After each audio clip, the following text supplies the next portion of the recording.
Some new projects that's coming out. Conway The Machine, SFK coming out May 10th. How do you feel about that, B? I have no opinion personally because I'm not a Conway fan. Hey, bro, I feel the same way. I have no opinion about it. I don't think I'm going to listen to it. Bro, I haven't listened to a Conway album in like... Wait, why don't you listen to it? I thought you liked the whole Griselda camp. I do, but I don't listen to him like that. Bro, I ain't be honest with you, bro. I've been out for like Griselda for like the last 5 years. Like, so basically, after Tiny Talk 3, you was out of there? Tiny Talk 3? No, I think my last one that I really like riding for, bro, man. Pray for Paris? Probably was Pray for Paris, bro. Like the last album I actually really... it's still West Side Gun albums I like, but like I just wasn't on them like that no more. Because like... I got too mainstream, that's why. He stopped liking it. More people started getting their eyes on him. He was like, yeah, I've been listening to that. Yeah, that's me, you know what I'm saying? But that's not why. But it's not why, though. It's not why. It's just because, like, when, like you said, sometimes you get burnt out. I had to take a leave. I had to take a leave. And like with Conway, like, I like Conway, but he started putting out so much music that I just... He kind of sounds samey. Yeah, it's like with Benny. Like, it's like it's good quality, but it's just same. Yeah, it's just something I just had to, I had to step away from the grimiest man alive, you know what I'm saying? I just had to. Even though he's a dope artist, dope rapper.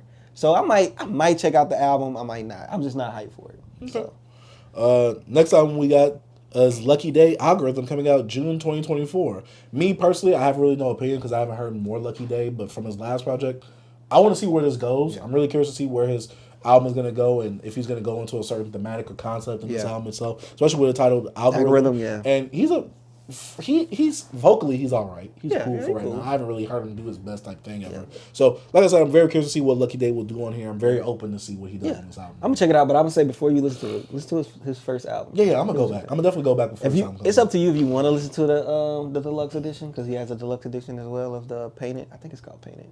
But yeah, I'll check it out. I'm always checking out new R&B if it's especially an artist that I rock with in the past. So I'll check it out, but I'm not excited. I'm not even gonna cap. All right. Next album or mixtape, Chance the Rapper, he actually put out a snippet a week ago. Yeah. And it's called Starline, something like that. And basically, he was kind of touching upon like how people were bringing out his downfall about the divorce or things like that, and people was laughing at him, things like that. This is something I'm not excited about, but this is something I'm listening. This will get my first listen whenever it drops. I will say for me, I'm very curious to see where Chance is going to go with this project right here because one, he's titling it a mixtape. Yeah. So I'm like, why are you doing this? You're a big enough artist where you don't need to come out with mixtapes no more. Did he do that with 10 Days? Not 10 Days. He did that with Coloring Book. Coloring Book. It's kind of weird because I think that's like still an album. Yeah, a bit. I'm not sure because it was one people of those was conflicted about that. Yeah, people was conflicted about Chance at that time too, him being an industry plant and all that. Yeah. But I'm very curious to see where Chance goes. I'm going in there with an open mind. I mean, the Big Day, it's not a horrible album. It definitely has its bumps in there. Yeah. The second, the third half, both of those halves, the second, the thirds, they definitely not good. But the third of the actual Big Day album was a pretty solid point of the project, though. One thing is, I'm not even gonna base my expectations off the Big Day. I'm gonna base it on like some of the like singles he's been putting out, like little Lucy tracks he's been dropping like on his channel. Like he put out the last Chance the Rapper song I heard. It was like it had in the music video. It was like all these words. He was like every lyric it had the lyric like spitting out or whatever. I can't think of the name of that song. It was a pretty good song. It was another song he put out that was pretty good. This song, the little snippet was all right. You know what I'm saying? So I'm basing it off that stuff. So I think he's going in a different mindset. I think he's like, he's not in love right now. So maybe we gonna get something. Yeah, it sucks, but I'm just saying we might get a different chance. He's in his 30s now. Mm-hmm. He's a father. He's a divorcee. So we're gonna see what's gonna pop off. You know what I'm saying? I have a little bit of expectations. Like I'm kind of excited, a little excited to see it. I'm just very open to see where he goes. Yeah. I don't want to have expectations because if they don't meet it, then I'm going to be disappointed. Yeah. The expectations I have is a solid project. So if it don't meet it, it's whatever. I feel that. Yeah. Another person that's coming out with some new music this year is Pusha T, potentially an album. How do you feel about that? Me personally, unless he's going to come up with something new, he's kind of going to be in that realm of like a Benny the Butcher, the Griselda Camp and all that. But it's Push. I ain't listened to his last album. See?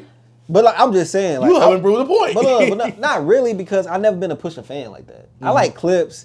I like Daytona. I like God willing. Yeah, God willing, and I'm just not a Push fan like that. I never really was. Mm-hmm. Like I'm I like the Exodus. I like this, but like I'm not like Pusha. I've never been that guy, so I never checked for his stuff. Mm-hmm. And like him putting out Daytona, I was more hyped because of Kanye production. Mm-hmm. So even though Kanye helped produce half of It's Almost Dry. Yeah, And Pharrell did. Yeah, but I'm just saying, I just didn't care Mm. because I'm not like, oh, I gotta listen to Pusha album. Mm-hmm.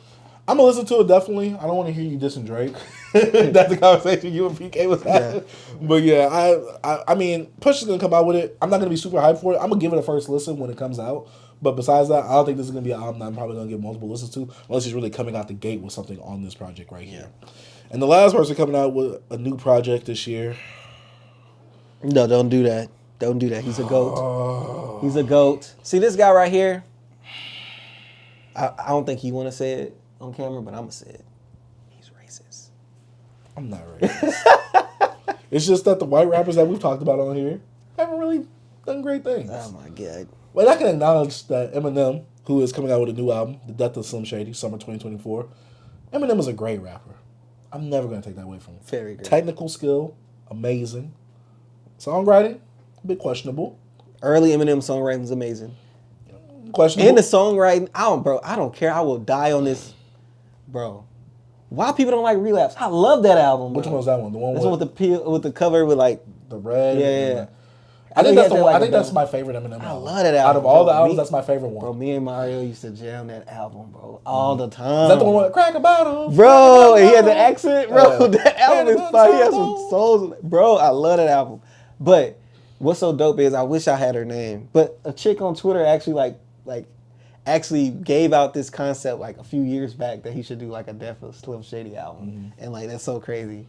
So I want to see the approach. I'm gonna find that and send it to you. But like she laid out like a whole synopsis of what should happen and how he should break the album down. But that's pretty dope. Yeah, I'm not hyped for this at all. I'm not a big Eminem fan. Have I listened to Eminem before in his projects? Of course. That's why I've come to this conclusion. I'm not someone that just hates on an artist and has never listened to them. We need that Eminem deep dive. I gotta do an Eminem deep dive. I say listen to early M. The earliest M I've listened to is the purple cover, the purple covered album. You talking about the Slim Shady EP? I think so. I don't know my names, but Marshall Mathers LP. That's the one with the brown house, right? Fire. Yeah, I listened to that one as well. I didn't listen. I think I listened to Marshall. I think the last time I listened to was Marshall Mathers LP 2. Oh, the one with Kendrick on. Yeah. But yeah, I'm not hyped for Eminem. I've never been a huge Eminem fan. His subject matter, it's never really gotten me. His production really never gotten me. He has some cool songs here and there, but like I told you, if they come on, some songs, there's like a handful of songs that if they come on, I don't mind it. But other than that, I'm never ever going to an Eminem song like, oh, I need to jam this right now. I'm in the mood for some Eminem right now. I'm never in that mode for Eminem. Sorry. Eminem, you're still a great rapper, and you was influenced by the GOAT, Master Ace. I mean, style-wise, at least. Yeah. I'm not excited either. Yes, you are. He was talking about it about, album of the year. He was texting me that in the chat. I was like, man, that's crazy. Never. I'm not excited. It's M, you know what I'm saying? Like, I don't know. I don't think I haven't been excited for an Eminem album, bro, ever in my life. Because by the time I was growing up and, like, listening to hip-hop heavy, like, he was at the point where he, like, kind of dwindling down. Bro, he put out Recovery. And I'm like... Recovery is the one where he's walking away, right? I listened to that album. Yeah, but shout out to him being, you know... As old as he's like and still rapping? Nah, bro. 16 years sober and stuff. Come on, man. Oh. Like, Recovery, bro. Like, yeah, that's dope. Shout out to you for that. And, man, you can congratulate him for how long he's been in the game, too? For longevity, yeah. But that's cool. But I'm just saying, like, Recovery, bro, that album, I'm not afraid... I like this. To stake a stand. I'm not gonna say it's a good song. I like it though. Everybody. Bro, my cousin, Trey had that joint as his ringtone back in 09. Goat. Went to punch him in his chest. Goat. Shout out to Trey. Nah, I hated that song, bro. But Eminem, I'm gonna check it out. Only why? Because content. That's true. Trust me. And then I really want to hear this. I want to listen to it just because I want to hear his opinion. Hey, that might be the driest I'm ever hear on this podcast. Hey, I want you to give you a real, authentic, I'm a glaze, so that way no one attacks me in the comment section. Your perspective.